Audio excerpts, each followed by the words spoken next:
March 17th here, a number of things I want to get through today. The Give, Send, Go is automatically refunding to anyone who donated. If you see anything on the web saying, here's your site to go to, don't. It's a scam. Apparently, they're cleaning people's bank accounts right out if you fall for that one. Pat King's trials tomorrow. Freedom George is on the 4th of next month. These guys have been in custody on basically mischief charges, right? What they were doing was legal, except for 9 days or whatever it was that Trudeau had declared the Emergencies Act. Anyways, on the 18th, well, this weekend, as I've said, the rallies are really ramping up. There's a freedom chain going from Ottawa, Ontario to Toronto. Yeah, looking good that way. What isn't looking good is there's 195 countries in the world, according to Google last night. Last time I looked, there are 6 countries in the world that have no gold, none. Canada's one of them. It's taken me quite a while to scratch through and find out rumor from reality, I guess you could say. Trudeau was in power for 4 months when he sold all of Canada's gold, which we had very little of, actually, but again, we have none now. He sold it all for $50 an ounce when it was worth about $11.50 US an ounce. You know where he sold it to, don't you? It's those people whose basic dictatorship he admires, so I think you know who I mean. 1 in 6. Yeah, good work, Mr. Trudeau. Recently, of course, he also sold all of our gold and lithium mines in the far north to that same country he admires. So, seeing a pattern here? Yeah. Trudeau's been in power 6 years now. Sorry I missed your anniversary there, Mr. Trudeau. I believe it was on March 15th. Yeah. The country sure has changed in 6 years, hasn't it? Now I come to the subject matter of internet censorship, because we know Trudeau very much wants that. All those bills. Now, 6 months ago, I did a video, well, more than one on this subject matter. Excuse me. And how do I express this? Well, at the time, if you Googled, when I Googled, maybe about 6 sites regarding internet censorship. I Googled last night, trying to update myself on what the situation was there. And now it's just loaded. You could spend a week sifting through people. Well, the long short of it is, there's been a lot more censorship over the last 2 years with a lot of countries.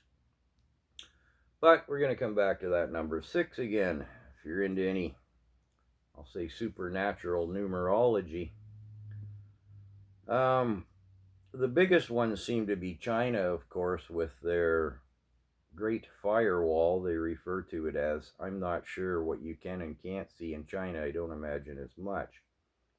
North Korea is a classic example. They have 10 channels.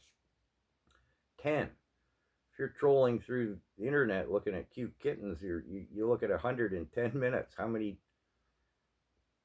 Tens of thousands, hundreds of thousands, millions of channels worldwide, right? North Korea has 10. 2 of them are direct government channels, and the other 8 are, well, you can imagine how heavily censored they are, right? They may as well be the 2 government channels.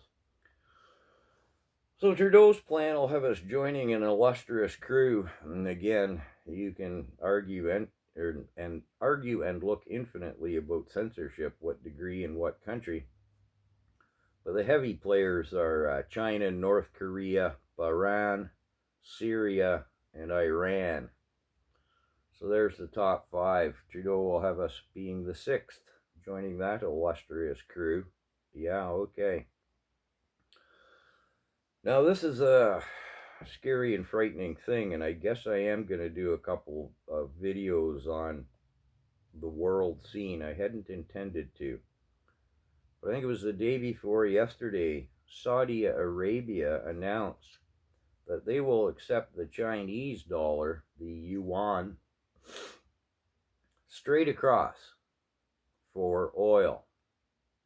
This is a first on a world level. The term the petrodollar has resurfaced in context to this. I'll try to be brief. The entire world economy runs on the US dollar. If we buy grain from Russia, we pay in US dollars. If we sell corn or something to France, they pay us in US dollars. All world exchange between governments has always been done in the US dollar. Doesn't matter what country dealing with what country. This is a first. Again, Saudi Arabia is accepting the Chinese yuan straight across. Yeah. I'll have to get into a couple of videos about what that really means.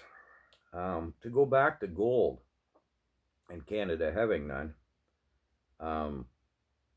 a year ago or something, I did a series of videos about precious metals. You can go back and see those if you want. And I had said then that Russia and China had been for some considerable time collecting, accumulating gold and silver. Now, the importance of this to realize, well, I guess I just got to start a whole nother video on that matter. It goes on quite a bit.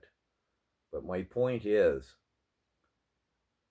a year ago, when I was Googling, researching who owned how much gold, whether they had it in physical reserves, most charts were kind of in concurrent as to who owned what. Inarguably, Russia and China were in the top 5 consistently. And it always said that the US was number 1 in gold holdings.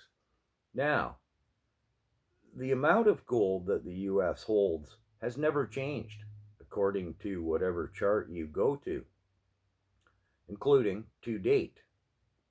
I find that highly suspicious.